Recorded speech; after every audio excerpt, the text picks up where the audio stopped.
There's a book that was removed from the Bible because its message was deemed too dangerous. Not because it was heretical or inaccurate, but because it revealed too much. The Book of Enoch was buried for centuries, not because it was irrelevant, but because it said too much.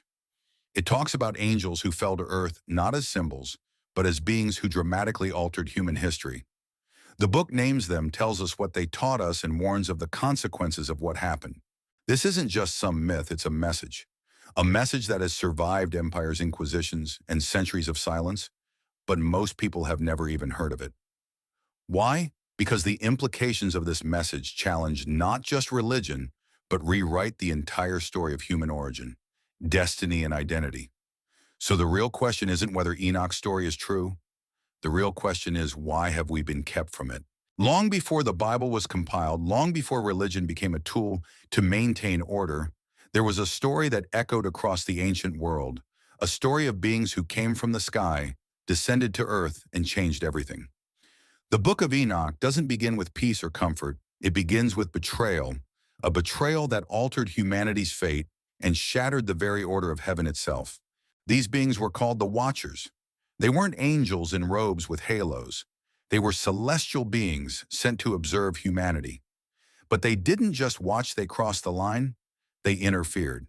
They came down to earth, took human wives, and gave birth to children, the Nephilim, beings of unnatural power and distorted purpose.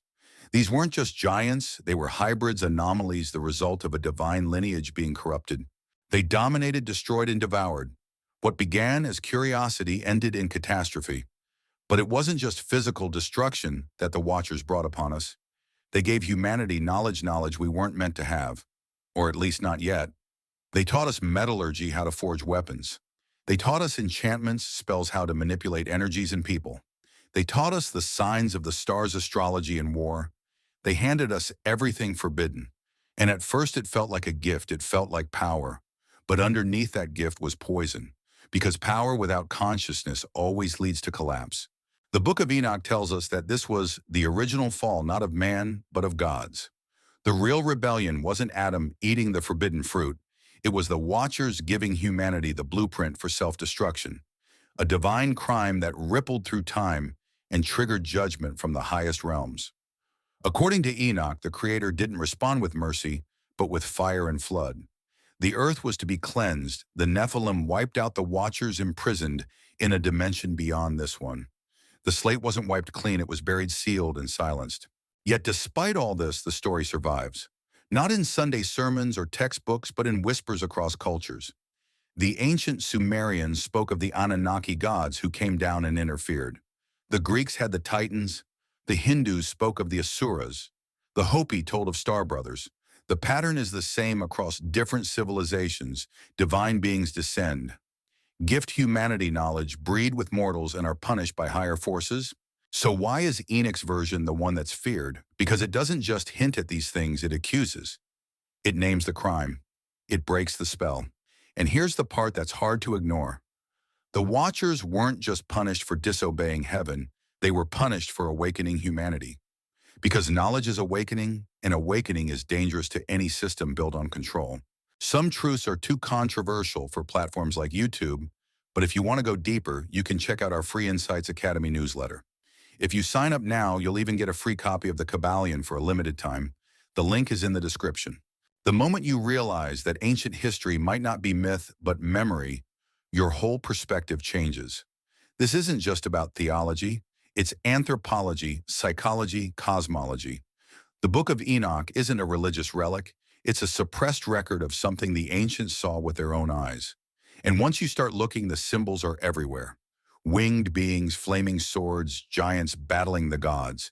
They weren't just trying to explain the stars, they were trying to tell us what really happened. But the deeper you dig, the clearer it becomes, this story isn't over. The same energy that descended then is still trying to rise again. The thirst for forbidden knowledge hasn't gone away. It's just changed form. Artificial intelligence, genetic manipulation, transhumanism, humanity once again stands at the edge of knowledge we don't fully understand, seduced by the idea of playing God. History doesn't repeat, it echoes. And if the story of the Watchers was the first echo, we might just be living in the second. The Book of Enoch wasn't meant to scare us, it was meant to warn us. And you have to ask yourself, why would a book that once held such authority be deliberately erased from the canon of accepted scripture? The Book of Enoch wasn't lost, it was removed, hidden quietly, pushed to the margins labeled heretical, and then forgotten by design. Not because it contradicted faith, but because it revealed too much. It exposed things that made those in power uncomfortable things about the heavens, the earth, and most dangerously about ourselves. For centuries, religious institutions have claimed to be the gatekeepers of truth. But what if the full truth was never meant to be known by the masses? Enoch didn't just write about angels and visions. He described entire cosmologies, multidimensional realms, layers of creation, cycles of time beings that don't fit into the framework of Sunday school theology. He told us about the watchers imprisoned in dimensions beneath the earth, about portals between worlds, about a cosmic order disrupted by beings who stepped out of line. It wasn't allegory, it was revelation, and that made it a threat. Imagine what it would mean if people believed that divine beings once walked the earth, not metaphorically, but literally. That humanity was interfered with genetically or spiritually. That there was a time before the time we've been told. That knowledge was taken from us, and the story we've inherited is only the version they decided to keep. That's what Enoch threatens. It doesn't just challenge doctrine, it challenges power. Because control over the story is control over the people. And when someone like Enoch steps outside the lines and dares to speak what others only whisper, the system doesn't correct him, it erases him. You won't find Enoch in the Bible you grew up with, but that wasn't always the case. The Ethiopian Orthodox Church kept it. Early Christians quoted it. Even the New Testament references it. Jude 1:14 or 15 quotes Enoch, directly speaking of the return of 10,000 holy ones to bring judgment. So the question becomes, how can a book be both quoted in Scripture and banned from it? How does a text go from sacred to dangerous? The answer lies in who had the most to lose. Councils decided what stayed and what was discarded, not based on divine instruction, but institutional interests. The Book of Enoch didn't fit the image they wanted to protect. It painted angels not as flawless messengers, but as rebellious entities. It told a story that didn't place humanity at the center of the divine order, but rather as collateral in a cosmic rebellion. That kind of story doesn't build stable empires. It doesn't make obedient followers. It makes people ask questions. And those who ask questions don't make good subjects. But the erasure wasn't perfect. The book survived in caves, monasteries, and whispers passed hand to hand, culture to culture, until it was rediscovered, translated, and finally brought back into the conversation. And what's remarkable is that the more people read it, the more familiar it feels. Because the themes Enoch wrote about aren't just ancient, they're modern. Beings with power controlling access to knowledge, gatekeeping truth, silencing dissent. It's not just a story about angels. It's a pattern. The moment you realize Enoch was removed, not because it was wrong, but because it was right, the entire religious framework starts to shift. You begin to wonder, what else have they hidden? What other pieces of the puzzle were discarded because they didn't serve the narrative? And suddenly, you're no longer reading a dusty old manuscript. You're holding a key that unlocks not just a secret past, but a suppressed future. Enoch challenges the idea that our current systems of belief are complete. He suggests that truth doesn't fit into the boxes we've been handed. Maybe the greatest truths are the ones that were left out not by accident, but by design. Most people think the end times is a modern obsession, a product of anxious minds living in uncertain times. But long before Revelation was written, before the Bible was compiled into its current form, there was a man who said he saw the end not in metaphor, not in parable, but in raw, terrifying detail. That man was Enoch, and what he described reads less like ancient prophecy and more like a coded warning for our generation. The visions Enoch recorded are not vague spiritual poetry.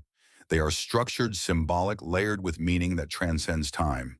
He didn't speak of generic judgment or some distant paradise. He described cycles, patterns, the rise and fall of civilizations, the return of divine beings, the cleansing of the earth. He spoke of stars that do not follow their appointed paths, of heavenly tablets that hold the fate of humanity, and of a final reckoning, a moment when those who ruled through deception would be exposed and brought into the light. And here's what should unsettle you. Much of what Enoch saw sounds eerily familiar. He speaks of global corruption, of bloodshed, spilling with no justice, of giants ruling the earth with violence. He writes of secret knowledge being misused, of humanity worshiping false powers of a world drifting away from its origin? It's not hard to draw the line between those descriptions and the state of our world today. Systems of control wrapped in virtue technology that outpaces wisdom, a planet choked by excess, led by figures who seem untouchable. The blueprint Enoch left behind doesn't predict a specific date, but it reveals a pattern, a timeline that repeats itself every time we forget who we are. Enoch's end times prophecy isn't about fire raining from the sky, it's about truth being uncovered. The word apocalypse doesn't mean destruction, it means unveiling revelation. The moment the veil is pulled back and you see the system for what it really is, that's what he saw. And that is what's happening now. You can feel it. So can millions of others. The world is teetering on the edge of something massive, and while politicians scramble for control and media floods us with noise, more and more people are quietly waking up, remembering asking questions they weren't supposed to ask, feeling something stir inside them that's older than their name. Enoch predicted this, the rise of the righteous, not religious dogma, but alignment consciousness, a return to truth. He wrote about a final judgment, not just from above, but from within, a purification of mind and soul. A moment when everything hidden would be brought into the light and each soul would face not external punishment, but the weight of its own choices. The wicked would fall not because of divine wrath, but because the structures they built could not survive the truth. And the faithful, they weren't perfect.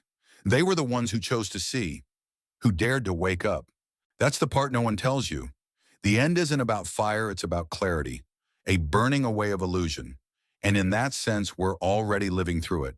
The systems are cracking, the narratives are failing, people are starting to see through the charade, and the truth like fire is rising. Enoch didn't just leave us a prophecy, he left us a map. A spiritual code etched in ancient words meant not to scare us, but to prepare us. Not for an ending, but for a revelation. One that begins the moment you stop looking at the world through their lens and start seeing it for what it really is. If you read the book of Enoch through the lens of faith, you'll see angels, giants in divine judgment. But if you take a step back and read it without the filters imposed by religion, you'll notice something else entirely, something that challenges our understanding of history, technology, and even reality itself. Because what Enoch describes doesn't just sound spiritual, it sounds interdimensional, technological, even extraterrestrial. Think about it. Beings descending from the sky, a group of powerful entities arriving on Earth, not through natural birth, but through some kind of arrival or allocation, specifically coordinated with an agenda. They interact with humans, manipulate their biology, and share advanced knowledge, metallurgy, weapon design, sorcery, astronomy. They teach things humanity shouldn't have known at that stage of development. Does that sound like theology or technology? Now consider this: nearly every ancient civilization across the globe tells similar stories. The Sumerians wrote of the Anunnaki beings who came from the heavens and created man as a hybrid species. The Mayans, Egyptians, Greeks, Hopi, Zulu, all have accounts of gods or star beings who descended from the sky and fundamentally altered human life. It's not just cultural poetry, it's a shared memory. And Enoch's account may be the most direct and unfiltered version of that memory. The Watchers, as described in Enoch, didn't just observe, they engineered. They broke what we now call cosmic law. They tampered. They didn't merely fall in love with human women and produce giant children. They disrupted the natural order. What if this wasn't just spiritual rebellion, but a kind of unauthorized genetic experiment? What if the Nephilim weren't mythical giants, but hybrid offspring, part celestial, part human? What if the forbidden knowledge given to humanity was the ancient equivalent of advanced tech, like artificial intelligence or energy manipulation? Not metaphor, but literal advancement that ancient minds could only describe using the language they had. And what happened after these gifts were shared? Collapse, chaos, the flood, the Great Reset. Over and over again, history shows sudden disappearances of civilizations, sculptures with precise astronomical knowledge, megalithic architecture, and mathematical systems far ahead of their time. Then Enoch may not be telling a spiritual fable, he may be documenting the last time humanity touched a level of power it couldn't handle. A warning encoded in myth. We've always looked up at the stars with longing. But what if the stars once looked down at us? What if the beings we now imagine as aliens were once the Watchers, not flying saucers and little green men, but radiant beings of enormous power, misunderstood by pre-modern humans as divine? And if they came once, who's to say they haven't returned or never left? Enoch was taken. That's what the text says. And he was not taken because he was perfect. God took him. What does that mean? He didn't die. He was removed, transported, elevated. The book describes him being taken through the heavens, shown the mechanics of the universe, the underworld, the chambers of the sun and moon, the places where the stars are held, the prisons of angels, and the coming judgment of earth. That's not religious symbolism that sounds like someone describing multidimensional travel or initiation or contact with non-human intelligence. This isn't about converting you to a belief, it's about expanding your frame. If even part of what Enoch wrote was literal, then everything we know about human history is incomplete.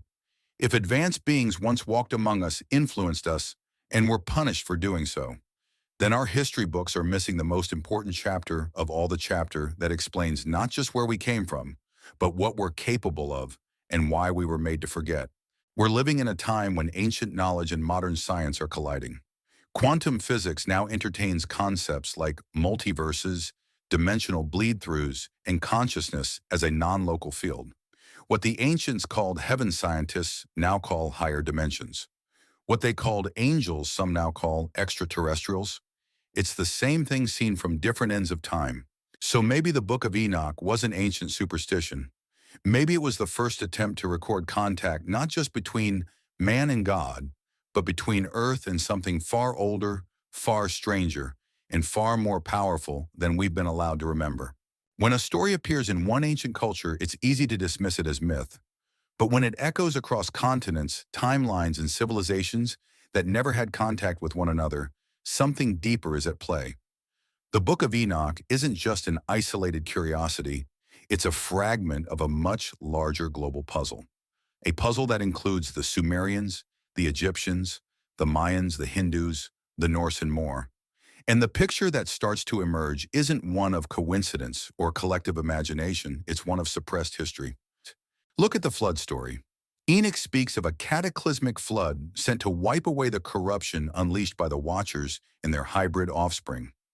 This same flood appears in the Epic of Gilgamesh, in the Old Testament, in Greek mythology, in ancient Chinese legends, in the Popol Vuh of the Maya, and in oral traditions across Africa and the Pacific Islands. The names are different, the gods change, but the event remains a divine flood, a cleansing of a corrupted world, a reset for humanity. Now ask yourself, how could all these civilizations separated by oceans and millennia tell the same story? The answer most mainstream historians give is that flood myths are symbolic. They represent the cyclical nature of life, the power of nature or collective trauma from local disasters. But that explanation falls apart when you look closely. These aren't just stories about water, they're about beings from the sky descending to earth, altering human history, and then being punished by higher forces. They involve hybrid offspring, forbidden knowledge, and a specific kind of judgment that mirrors what's described in Enoch, almost word for word. The parallels don't stop at the flood. Across the world, we find stories of sky gods or star people who brought knowledge to early humans. In Mesoamerican cultures, Quetzalcoatl was a feathered serpent who came from the heavens and taught people mathematics, astronomy, and agriculture. In Egypt, Thoth was the god of wisdom, and writing also said to have descended and shared forbidden knowledge. In India, beings called the Devas and Asuras fought wars in flying crafts, wielded weapons of mass destruction, and had control over time and energy. Even in Norse mythology, there are echoes. The Aesir, the gods of Asgard, descended and clashed with other beings. Loki, a disruptive figure who brings both chaos and knowledge, resembles the role of the Watchers. These myths aren't identical, but the core elements remain: descent from above, interference with humanity, and consequences from even higher powers. So why haven't these connections been embraced by mainstream historians and theologians? Because to acknowledge the similarities would mean admitting that we don't fully understand our own past, that our history may be a carefully curated illusion. That civilization didn't just rise out of nowhere 6,000 years ago in Mesopotamia, but that something or someone was here before, and that those beings shaped the world in ways we're still struggling to understand. The erasure isn't accidental, it's systematic. Over time, knowledge that once existed across the world was fragmented, renamed, or buried. The Library of Alexandria was burned. Countless indigenous oral traditions were erased through colonization. Entire belief systems were replaced with sanitized, simplified narratives that fit within the parameters of control. And those who dared to speak of what came before, like Enoch, were cast out, labeled heretics, or rewritten as myths. But the truth is harder to erase than people think. It survives in the ruins of ancient temples and symbols carved into stone in oral traditions passed quietly through generations. It survives in the uncanny architectural alignments that modern tools can't explain, like pyramids across Egypt, Sudan, Mesoamerica, and even China, all pointing to the stars with impossible precision. It survives in the stories that refuse to die, no matter how many times they're discredited. The Book of Enoch is one piece of that survival. It is not just a text, it is a time capsule, a relic from an age when knowledge was shared freely, and the consequences of that freedom reshaped the earth. It's a reminder that we are not the pinnacle of human civilization, but perhaps the aftermath of one far older and far wiser one that was shattered and buried under layers of fear, fire, and control. And now, as the cracks in the mainstream narrative grow wider, as people begin to ask the right questions, that old knowledge is returning, not as myth, not as metaphor, but as memory. Everything you've been told about where you come from was designed to keep you small. The official version of human history is neat, controlled, and convenient. It tells you we evolved gradually from apes, learned to farm, formed tribes, then cities, and eventually became modern. But that version leaves out too much. It ignores the questions it can't answer, the artifacts that don't fit, the stories that won't die. Once you've read the Book of Enoch, once you've seen how its story mirrors ancient accounts from every corner of the planet, you realize the official timeline isn't just incomplete, it's manipulated. Enoch doesn't speak like a primitive man trying to understand the stars. He speaks like someone who saw behind the curtain, someone who was shown things no human was supposed to see. He describes celestial mechanics, the architecture of the heavens, the movements of the moon and sun, and the hidden chambers of the earth. He talks about places where time works differently, about judgment that comes not in rage but in precision. These aren't the wild ramblings of a desert mystic. They're the words of someone who had contact with knowledge outside his era, possibly outside his world. If you take Enoch's story seriously, then the Darwinian model of slow accidental progress collapses. You're left with something else, the idea that humanity has been guided or interfered with, that there was a time when we were shown things we weren't meant to know, that our leap from primitive hunter-gatherers to builders of megalithic cities with astronomical alignments wasn't just genius, it was assisted. And once you admit that, you open the door to a new origin story, one where human beings are not the accidental result of random evolution, but the product of design, interaction, and perhaps even intention. Mainstream science won't touch this. The idea that our species could have been shaped by non-human intelligence is still taboo, not because it's irrational, but because it disrupts the entire control narrative. If we've been contacted before, who did it? What did they want? Are they still here? And more importantly, what did they leave behind? The answer might be buried not in stone, but in your blood, in your intuition, in that deep, unshakable feeling that you're more than you've been told, that your consciousness reaches farther than your body, that your soul remembers something your mind has forgotten. Because the rewriting of human history wasn't just about dates and timelines, it was about identity. You weren't just taught a false origin, you were taught to forget your own power. Enoch challenges all of that. He tells us that beings once walked among us who could traverse realms, manipulate energy, and pass knowledge so profound it could shift the direction of a species. He says they broke the law of heaven to do it, and he was chosen to witness their rise and fall. That's not mythology. That's testimony. If we've been lied to about the past, then we've also been lied to about the present.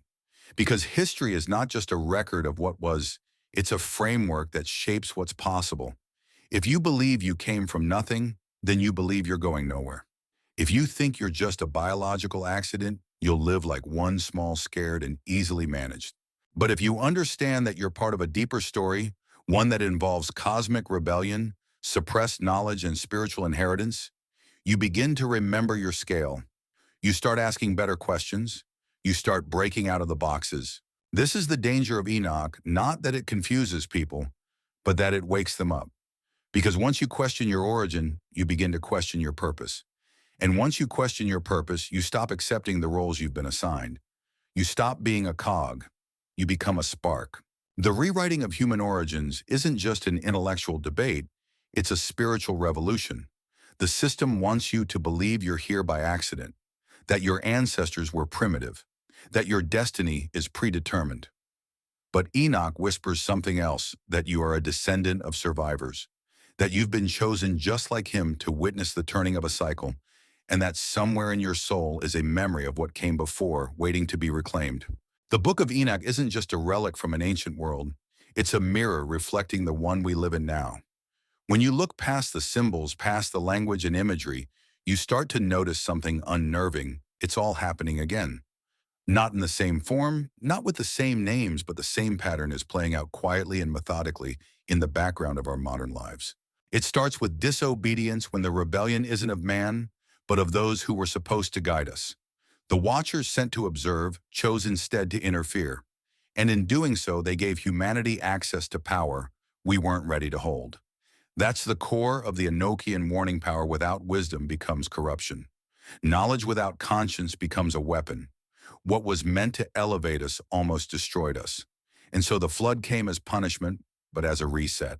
Now look around. We're obsessed with power. We pursue knowledge relentlessly, but without asking what it's doing to us. AI gene editing, neural interfaces, we're reaching into realms we barely understand, with no plan for the consequences. We modify the code of life itself as if it's a puzzle to be solved, not a mystery to be respected. We think we've evolved past myth, but we're playing out the same script Enoch witnessed. Tampering, control, pride, and eventual collapse. The names have changed, but the story hasn't. The ancient beings gave us knowledge we didn't earn. Today we do it to ourselves. The flood we fear won't come from the sky. It will rise from within: mental collapse, the spiritual decay, loss of meaning. The soul becomes the battlefield when truth is buried deep enough. That's what makes this so dangerous, not that it's obvious, but that it hides in plain sight. Behind every advancement, every shiny new miracle of progress is the same pattern of overreach. And behind every overreach is a system that profits from keeping you distracted, compliant, and unaware. But Enoch's story doesn't end in destruction, it ends in awareness. He was taken up not because he was perfect, but because he sees. He chooses to look when everyone else chooses comfort. That's the turning point. That's the real apocalypse, not the end of the world, but the end of the illusion, the lifting of the veil. You might feel it already, that uncomfortable sense that the world doesn't make sense anymore, that we're being pushed towards something we don't fully understand, that behind every headline, every social shift, there's a deeper agenda at play. You're not paranoid. You're waking up. The story you're living isn't new. It's just your turn to see it. We've been here before: a civilization given tools too powerful for its maturity, a population seduced by shortcuts to godhood, and a warning buried in an ancient book ignored until it's too late. Enoch saw the cycle. He lived it. And he left a record not to be worshipped, but to be recognized. Because the only way out is through awareness, through remembrance. And now, for the first time in a very long time, people are starting to remember. They're questioning the origin of their knowledge, the cost of their technology, the integrity of the systems that claim to protect them. They're breaking the trance. And that's what scares the system the most: not violence, not protest, but clarity. Clarity is contagious. One person sees clearly and it spreads. One voice says, "This doesn't feel right," and others begin to echo. That's how cycles break, not through war, but through awakening. The moment you realize that your consciousness is not a glitch in evolution, but the very reason you're here, you become a threat to everything built on your submission. Enoch didn't warn us so we'd be afraid. He warned us so we could remember. Remember what happens when power is given without purpose. Remember that those who rule through deception always fall. And remember that those who see the pattern early become the ones who break it. You are not a bystander in this story. You are the awakening. The system repeats itself until someone interrupts the script. And that someone doesn't need a title, a robe, or a following. Just eyes that choose to stay open. Just a soul that refuses to forget. If everything you've been taught was built on omission, then the only way to reclaim your truth is to go where they told you not to look. The Book of Enoch isn't just a forbidden text, it's an invitation, an initiation into a deeper understanding of who we are, why we're here, and what we've forgotten. It's not a call to worship, it's a call to remember. And remembering is the most dangerous act in a world built on forgetting. There's a reason this knowledge was buried, because wisdom gives birth to autonomy, and autonomy threatens control.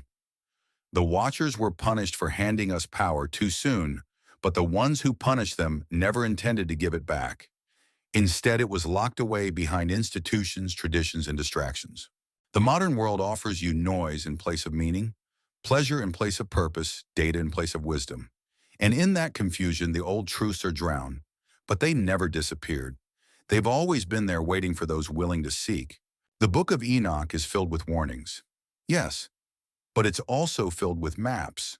Layers of encoded understanding about the structure of reality, the nature of judgment, the mechanics of time and space.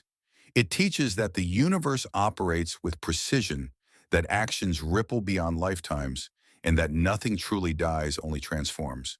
That's not just theology, that's physics, spirituality, and consciousness converging. Reclaiming this wisdom doesn't mean blindly accepting ancient texts.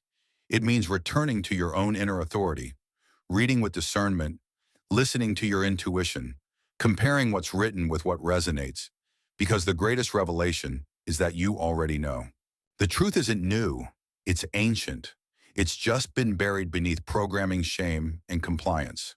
The same way Enoch was buried beneath centuries of silence.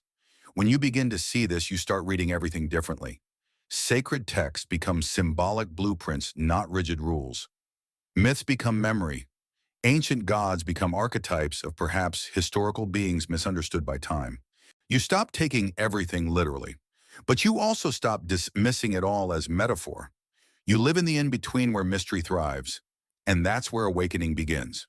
The next stage of human evolution isn't technological, it's spiritual. Not in the religious sense, but in the return to source sense, the return to wholeness, to connection with self-nature, and the intelligence that governs everything. And that evolution can't be outsourced. No priest, no scientist, no guru can do it for you. It starts with a decision to remember, to see, to reclaim what was once yours. This is the real alchemy, not turning lead into gold, but turning ignorance into awareness. Every question you ask, every lie you unlearn, every forgotten truth you revive is a sacred act of rebellion. And when enough people reclaim this wisdom, something shifts. The systems built on amnesia start to crack. The false gods lose their grip, and the sacred knowledge once weaponized becomes medicine. You don't have to know everything. You don't have to be a scholar or a mystic. All you have to do is remember that there's more, that the story didn't begin with textbooks or sermons. It began long before. And your role now is not to decode every piece, but to live as if the truth matters. To live as if your consciousness was meant for more than survival. To live like someone who's seen the pattern and decided not to repeat it. Because the forbidden wisdom isn't out there. It's in you. And now that you've begun to see it, the real journey starts. The journey of applying it, protecting it, and passing it on. Not as dogma, but as light. Not as certainty, but as a spark. You didn't stumble on this message by accident. You didn't click this video out of boredom. Something in you brought you here. Something older than your name. Something deeper than your thoughts. Call it instinct. Call it soul memory. Call it fate. But the truth is a part of you already knew. Knew that the story you were given wasn't the full story. Knew that something sacred had been stripped away from your understanding of who you are and why you're here. The Book of Enoch isn't just ancient scripture. It's a signal, calling out to those who are ready to wake up. You were never meant to live your life inside a script written by someone else. You weren't born to chase hollow versions of success, to obey without question, to spend your years ignoring the voice inside you that knows there's more. From the moment you took your first breath, you were handed a version of reality shaped by fear, control, and silence. But beneath it all, the original blueprint remained intact. It couldn't be erased or buried, and now it's resurfacing. Enoch was a man, but he represents something more. A reminder that some people, even in the darkest times, are chosen to carry light. Not because they're perfect, not because they follow all the rules, but because they remember, because they refuse to look away, because they ask the questions everyone else is too afraid to ask. You are not powerless. You are not lost. You are not broken. You are remembering. And in a world built on distraction, remembering is a revolutionary act. You were taught that truth comes from outside you, from authorities, from systems, from books written by those deemed acceptable. But the most powerful truths are the ones you feel before you read them. The ones that don't just inform you, they awaken you. That's what this knowledge does. It doesn't ask for belief. It demands recognition. And once you've seen it, you can't unsee it. Once you've heard it, it echoes. This journey you're on is bigger than content, bigger than conspiracy, bigger than even history. It's the path back to yourself, not the self created by algorithms and expectations, but the one that came here with a purpose. The one that knows that what's happening now isn't random. The chaos, the division, the confusion, it's all part of the unveiling. The truth isn't coming, it's already here. The only question is whether you're ready to receive it. You don't need all the answers. You just need to stay awake, to keep questioning, to protect the part of you that's curious, sovereign, and unafraid. The world needs that version of you now more than ever. Because truth,